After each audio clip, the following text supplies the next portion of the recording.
today and wanted to touch base with you. Yes. Today, actually, when I was doing public comment, I didn't get my full 2 minutes, and Okay. it was like it left off at 46 minutes. I was 46 seconds or so. That's all it gave me, and Okay. I was quite upset about that.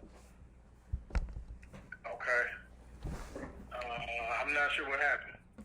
So, I don't think whoever was doing the time, wasn't paying attention, and then it just shut me off. I couldn't say nothing on Zoom, so I called in, and I wasn't recognized when I called in another way.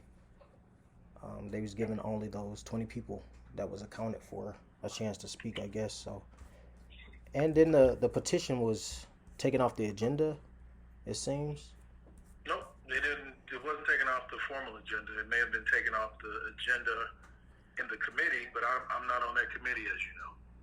Okay. I wanted to know what they're gonna do about that, because we're under I don't home. know.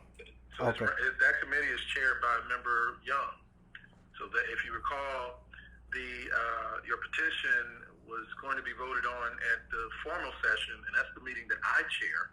And Member Young, or Pro Tem Young, then said he wanted to bring it into Neighborhoods or something. neighborhood and community services. Correct. Yeah, it should be under rules though, because it's dealing with. It should not be under rules. No, it's referred to a standing committee. Rules is not a standing committee. We meet sporadically for rules. Okay. Oh, okay. Yep. So, what type of? And again, I apologize. I'm again not sure what happened with the time. I mean, unfortunately, we're not able to go back in time and clarify that, rectify it. But as far as like a petition is concerned, that petition was. Did you get a chance to read the opinion from the Legislative Policy Division? I didn't receive anything. Okay. So yeah, from me to you, and just telling you the truth, I know there's a lot of things that you're saying that you would like for a council to do, but I'm being 100% honest with you. The items that you have are extremely vague. I know that's been discussed, and it may not. And I'm not saying it to be, uppity or cruel or anything like that. It's just being completely honest with you. And there are also items in there that are completely out of our control locally. And I know that it's a desire of yours, but there's limitations on our, air quote powers. Even though we're under home rule. And I'm not sure if you have even one item that you believe that are in our wheelhouse that you can pull from, while we're having a conversation, and I'll stand on it if that's the case. But I'm telling you, when I personally read it, and I have no vendetta. I know you ran, as a write-in for District 1. I've got so many people in this building that I work with that I have running. I don't want to say against me, but run for the same position because I'm not guaranteed this office. But they've run, and I don't have any issue with them whatsoever. So I don't have that. I'm just looking at it from the substance that was provided to us. And go ahead. I think that the council should at least. I don't know if they have time to, but if they can mention it to the public, what's actually in the petition. Nobody actually really sat down and really discussed it, so people can know. But items like if you look at starting from 50 like on up to 41, I have in here like some holidays. I mean, I know we have the power to do like holidays, like to set a holiday, and like items 49, 48, 47, 46, 45. I don't have it in front of me. Give it. Okay. Run it to me. Yeah. Yep. So we have implement a holiday called Bless Somebody at the Bus Stop Day. A day for people at the bus stop struggling to get back and forth to receive gifts from people in their community. And then there's another holiday called Historic Price. Before you go there, let's just talk about that real quick. So Okay. You said implement a holiday. So is that a paid holiday? Is it a holiday that is on, off? How does that work? Well, it's more like a community where they can come and help individuals that's in need, like at the bus stop. They just giving out gifts to help somebody at the bus stop. Implementing that like a good cause. Giving back to the community type thing. So, when you say it's a holiday, though, I mean, what constitutes a holiday in your mind? Well, that's where I think this is where I say it's so broad, right? And maybe it's just a matter of us not understanding exactly what you're looking to do. But when someone says a holiday, typically that's a day that you have off. Now, President's Day, some people have off, some people don't have off. Columbus Day, Indigenous Day, whatever you want to call it. Some people have it on, some people have it off. What are you asking for the city government to do? Are you asking for our staff to be on, be off? Are you looking for? No, it don't have to be It don't have to be an off day. I mean, we're not off on Martin Luther King Day all the time.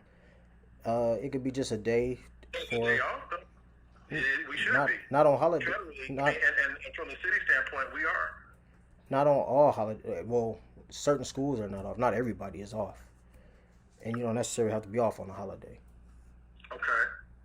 I mean, it's almost like a gift giving day or whatever. And then talked about survival kits. Giving out survival kits, different things like that. How many survival kits are we talking about? Where are they going to be distributed at? What type of items are in the survival kit? Who receives a survival kit? So there's so much that is involved when we just say giving survival kits. What constitutes the survival kit? Is there any other city that's actually doing this? What is the cost of this? All of these things have a cost associated to it. So we as stewards have to ensure that whatever we do is not just the intent.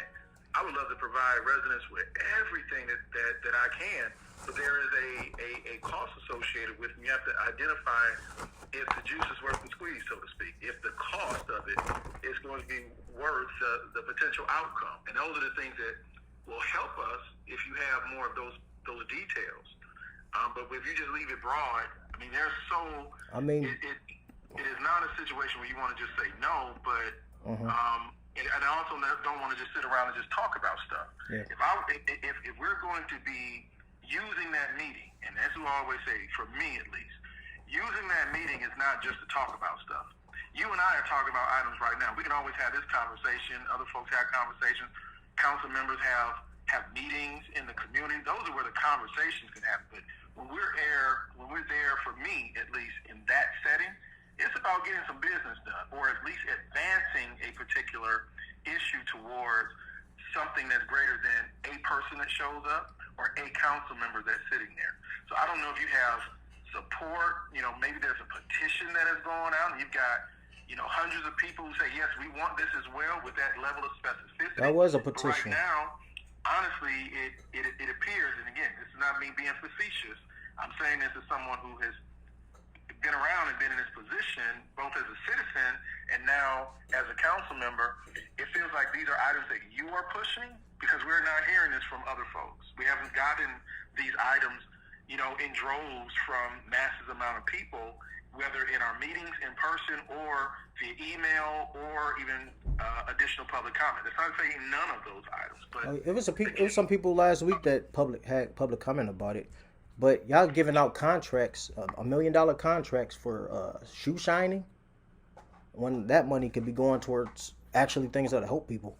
And like I said, my petition is a solution. So the shoe shining is a contract. So you have the police department, and they have certain contracts that they send before us. $1 million. $1 million, right? So I can't recall exactly how much it is. And I'm not going to deny you that you're incorrect. What I'm saying, though, is that this is the contract, and this is for the officers themselves, so they don't have to pay for their shoe shining. They're required to have their shoes shine, and there's arbitration.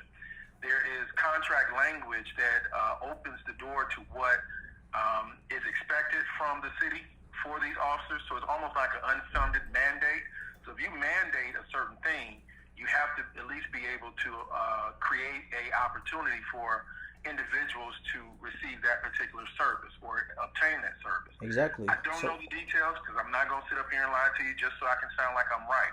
But there very well may be something in the contract that requires the city to open a contract up for shoe shining. And again, I don't know about $1 million, but the reality is that contract would not be for one officer, wouldn't be for one precinct, it would be for the entire department, and this is where they would go to get their shoe shine. And if I'm not mistaken, that contract also dealt with uniform alterations as well.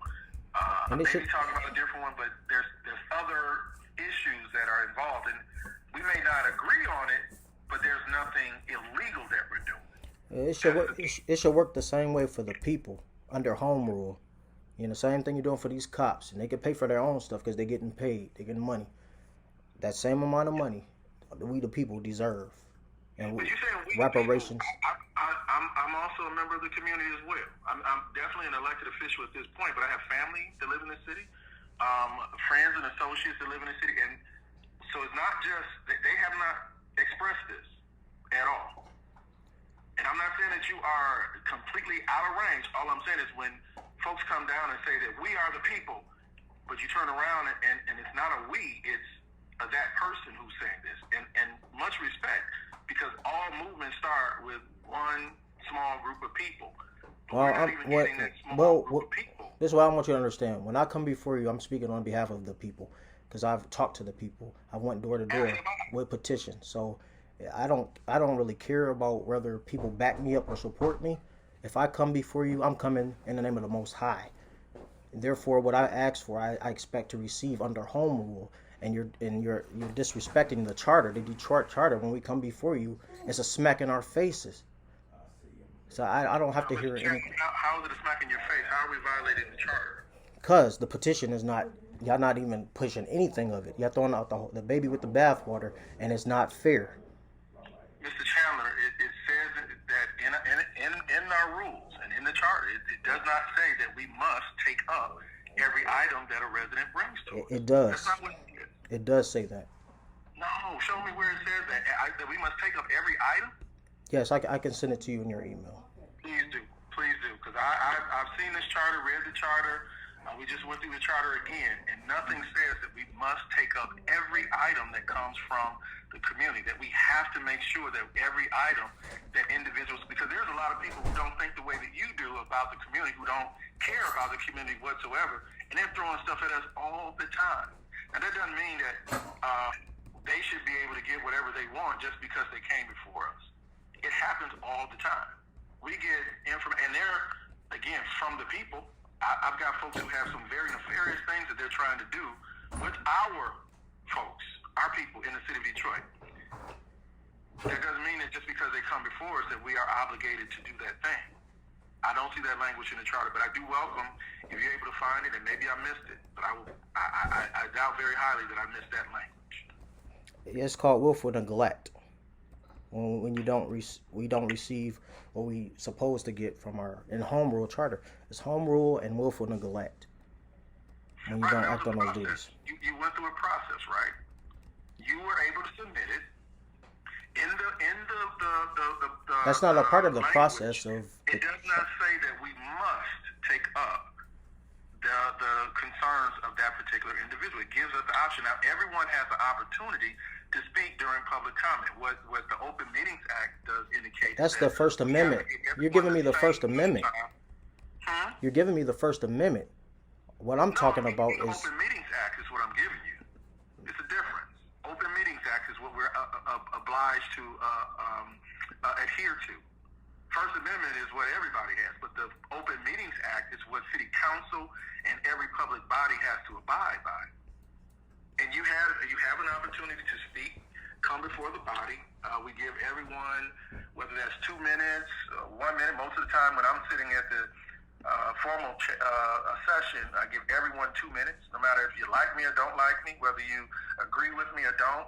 I'm not commenting on, I'm not interrupting anyone's statement, I'm not belittling folks, so I'm giving everyone the same amount of time. That's fairness, and that complies with what the Open Meetings Act requires. And I'm not giving, if you notice, when people are talking and it's going over their allotted time of their 2 minutes, I often say, thank you very much, and sometimes it's them praising me, but I still got to shut them down because I have an obligation to ensure that everyone has the same amount of time. And again, that's why I apologize if you only got the 40 seconds, or if you only have 47 seconds left, because that's not the way that it should go. That's not the way I operate. It's just not. That's not. I get nothing from shutting you down. Nothing at all.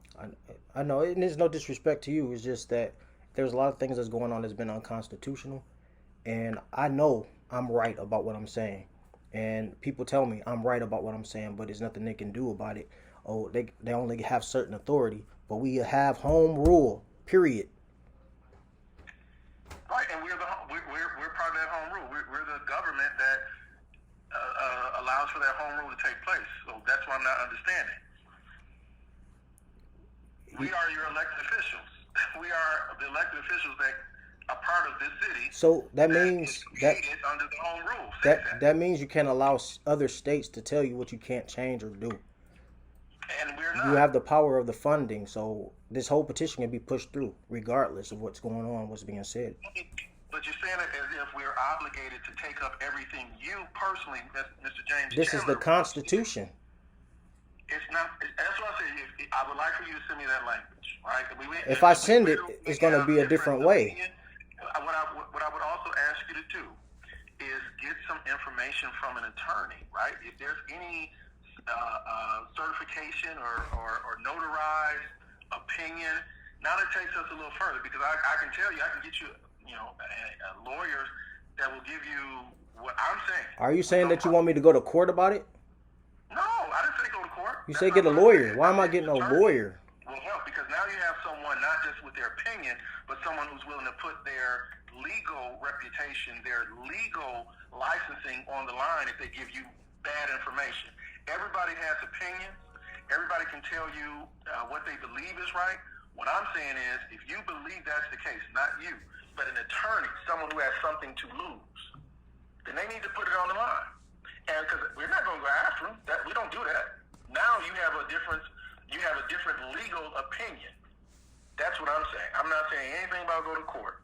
Okay. Not at all. What I'm saying is, if you believe that what we're doing is incorrect, invalid, there needs to be, to me, taking it to another level is getting someone, a legal opinion from someone who's willing to notarize it and put their legal reputation on the line if they believe in it that strongly. And now we have a difference of opinion legally that now we can bounce around. But just hearing, and again, I keep saying, try not to be disrespectful, sound disrespectful. This is your opinion. Your opinion. I'm saying we have a opinion here, but we also can back it up with the law department, if need be, which we really provided with the documentation with our attorneys in legislative policy division. Your law department lied in the people's faces when I was there. Yeah, they didn't even mention home rule. They don't have to mention it. I mean, again, what you're talking about is, from my vantage point, it's not about home rule. We're talking about right now the flat out statement that we must, as city council, take up everything any citizen provides to us, whether it is a cost benefit or cost loss to the city, whether it is injurious to anybody, we must take it up. That's not what the charter, that's not what the Constitution says. None of that says that we must take those items up. Are you familiar with the commercial codes, the UCC? I probably can't cite them right now off the top of my head like you may be able to. But what I can do, again, if you have a particular concern, what I do is, instead of me just talking from my heart, which I can always do, I want to get a legal opinion, because at the end of the day, if we are mandated to go to court, if you cannot get the resolution that you're looking for, that's what will end up having to happen. We'll have to figure it out legally. If someone says that I, as James Tate, violated their First Amendment rights, they can say it all day long. But if you're willing to take it to the next level and suing me for it, now I've got to defend it, because I'm going to defend all day long if I don't think I did anything wrong. But if that individual believes that, just like Robert Davis does, and are you familiar with Robert Davis? No, I'm not familiar with Robert Davis. All right, Robert Davis has sued the city and sued elected officials, sued so many people. He himself has also found himself on the wrong side of the law, but he has sued a number of folks and ended up, honestly getting some relief for folks. Also have ended up winning these cases, and this is just a regular dude. I'm We ain't familiar. talking about anybody who has big money. We're not talking about anybody who has a big name. This is a guy who, decided this is my crusade. And he's sued others. Some lawsuits he wins, some he loses. But again, as I mentioned, some people lower his credibility because he's also been found to have stolen money or embezzled money from a school system. So they didn't look good on his record at all. But nonetheless, even after that, he sued against elected officials and won. So that's what I'm saying. There's other avenues. We get folks who come down here all the time and say that city council cheated in. Yeah, are you familiar with Raymond Jackson? And what I'm saying is, I asked the question, have you gone to court? Yeah, I've gone, but they won't do anything. Well, I mean, that's their role. Their role is to adjudicate if you have someone who makes an allegation and you have another entity that says, no, that's not true. You got to have someone to break that up. Right. Are you familiar with Raymond Jackson? I'm sorry? Are you familiar with Raymond Jackson? No, sir. Not off the top of my head, no. Oh, okay. He sued the city as well. For the same thing, said fraudulent, cheating elections. What did he end up getting? What was his outcome? Well, Mary Sheffield, she defaulted on her case. Defaulted. Didn't answer. Didn't even say that she was guilty or not guilty. Something wrong with that. There's a court involved that they can mandate that things happen. What ended up happening from the court side? That's something I don't know. She defaulted on it. Right, which means that there should be some after effect from the court. Should be, but it ain't. I don't know that. Can you say that? The case is online. No, so what is it? That's what I'm asking. What is it? What's the end of the case outside of a default? They didn't do anything about it. They being who? The courts. Okay. Have you checked with the courts to find out why they didn't? I didn't personally know. Okay. It's a constant fight though. Go ahead, bro. Go ahead. No, I'm saying it's a constant fight though. We're looking into it. Huh? I said we're looking into it. It's a constant fight about it. Yeah, I mean, but there's a who are you trying to find information from? You said the courts. Right. Have you gone to the actual judge who has that case? I Have haven't. you gone to the chief judge to get that? I mean, a lot of folks come to council because we're accessible. We have these public meetings. We take your information. There's also an avenue for you to speak, and we want to hear from you. But that does not mean that just because someone comes before us, regardless of who that person is, that we must take that item up. Otherwise, why do you have elected officials? Why do you have elected representation? People have elected us to make these decisions, and if, in fact, people believe that we're running afoul, there's all types of ways to address it. One is a recall of folks. We know that's available. Another is doing the same thing that you did and running to replace that. It's not available soon enough. Well, I mean, we just had an election. No. We literally just had an election, Mr. Chandler. Yeah, right? That's why we need a reform. That's why we need a But reform. we just had an election. If you said it's not enough time, we literally just had an election. Well, if the people believe that it's been cheating, there's no election at all. Oh. But but we could play that game. And I'm not. Believe me when I say I'm not playing games. I work too hard to play games. We may not agree. I'm not saying you. I said we can play that game with the system. I know the system. I ain't saying you per se, but we can play that game. Yeah, all I'm saying is if you're expecting your elected officials to agree with everything that you want, I think that's unrealistic. And I say that again as number one, first being a resident. I wasn't born a council member. Certainly wasn't born city council president. I also, first and foremost, was a resident. And I had to look for my representation, had to either support or oppose. For me, it was about trying to build not a relationship, but understand the standpoint, but it certainly wasn't just a situation where, because I said it, it shall be. There's other voices than mine in the room, and who are residents, who are truly the people as well. You're a voice without a shadow of a doubt. So that's why I'm calling personally to try to figure out what are those things specifically that you look at. Maybe there's some things in there that we can pull out. Yes, if they could. I don't know. I'm not all excited about a holiday. I mean, if you can show me even examples that you've done this work yourself individually, or there's a group of people who've done this in the past, and then it's like, City of Detroit, come on board, catch up with what we're already doing. But it sounds like there's not even a swell of people, and I live in D1 all of my life, right? District 1, I've been there. I don't have a huge group of folks that I can point to that are doing that thing that you were seeking for us to do for the holiday currently right now. So we don't have folks who are doing it. Why are we doing it? Is it because the people are asking us? Because Mr. Chandler is asking? That's what the appearance is, that it's more you and your desire, and there may be folks that you're around in your circle, but you got to remember, I mean, just even for me, I don't just stay in one area. I'm throughout the district. I'm throughout the city. I talk to folks. I host 4 community meetings myself every month. Been doing 3 meetings every month for the past 13 years. That's a lot. I go to community association and block clubs. I talk to them. I meet folks in the backyard, the parking lot, the front porch, you name it.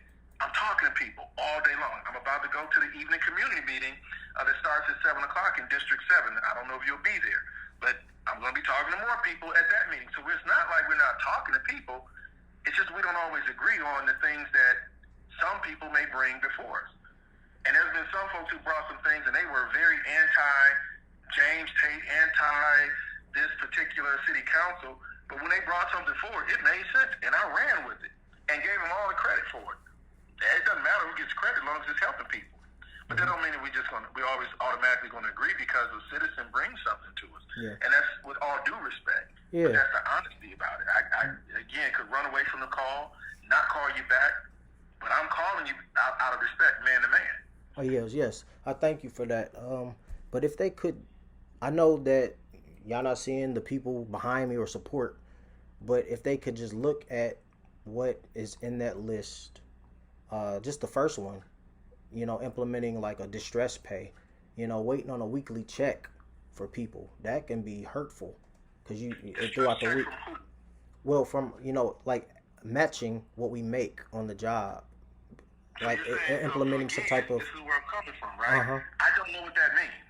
So are you saying the city of Detroit is supposed to come up with a fund, a pot of money, to provide people with what you're saying distress pay?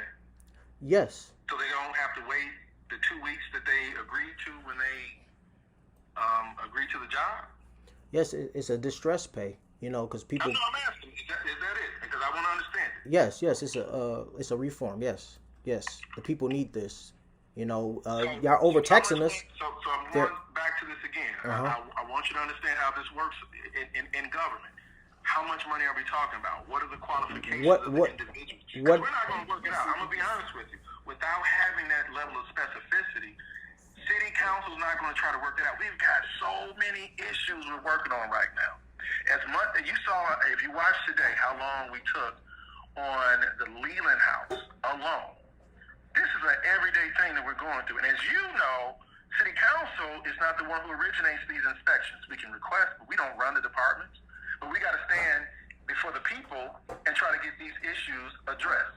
Now, when we got folks who can't get back into their home and they have valuables, medicine, and other items. I addressed that in the petition. That is a major concern. But something like that is replicating itself across the board where we're trying to put out fires. We're not going to, and I'll just speak for myself, I'm not going to try to find out how to specifically work all of those items that you sent to us because they're, one, so broad. Two, I'm not hearing a groundswell of people from the community that I know, that I live in, that I've lived in my entire life, saying the same thing. What I can do is, again, ask for some more specificity, then we can get a little bit further. If you're talking about this distress pay, I'll give you an example. What would help is for you to outline who gets this pay. How often do they get to pay? What triggers the pay? How much funds are we talking about to set aside just for that alone? Is it a certain time frame that we're talking about between these months and these months? All of those are details that would help if you're pushing this to actually have details on, because otherwise you're going to get pretty much what you've been getting from council saying, listen, we got heavy stuff that we're dealing with right now, trying to solve. We don't have time to figure out what you want in this.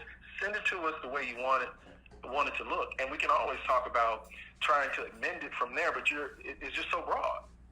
Okay, I got you. So I don't know if you're going to send any additional communication to us, but I just if you read that, well, I know it was talked about. It shouldn't have been privileged. It should have been filed with the clerk's office as well. I can find out if it was filed with the clerk's office. With the privilege, and then give you that document, or have someone from my team get you that document so you can see what was said. But essentially, it was saying a lot of what I'm saying right now. The items were very, very, very, very broad and vague, and it required us to create the thought behind it when it didn't originate with us. And then there are many, many, many items that are outside of our purview. You were saying no spraying of pesticides. I think I saw one there, no spraying of pesticides on foods. Well, we have the FDA, we have all these other organizations. That's their role. Even in the state, we have, I think, DARTA or something like that. That's what they do. They regulate the food items in the entire state. To me, for us to go around, you have state representatives, you have state senators, you have all these folks, but because we're accessible, a lot of times people come to city council and say it's our responsibility. No, I reached out to them too. Interaction you've had with those, other legislators, but yeah, I look like some of the concerns you have are in their wheelhouse. Yeah, I reached out to them as well, but I hear what you're saying. Yeah, so like I said, definitely open. I just want to to be honest with folks. I don't like to blow people off, and sometimes people don't like it. When I'm honest with them, I'm hopeful you're hearing me. And I'm open to having additional conversations in the future. But as I mentioned, my main reason for calling was, for one, to apologize about any discrepancy in the time that you were provided, because that's never the way I operate. But two, to really explain to you, if you're really trying to push these items, it needs to be more specificity. And if you have that language that you said that you have from the charter that basically mandates city council to take up every item that residents provide, I would really appreciate if you send that to me, because that's a different understanding that I have. Okay. All right. Thank you for taking this time out to talk to me. Thank you so much. Thank you as well. I really do appreciate it. Oh, yeah. Thank you. Have a good one. You as well. Stay blessed. Bye-bye. Peace.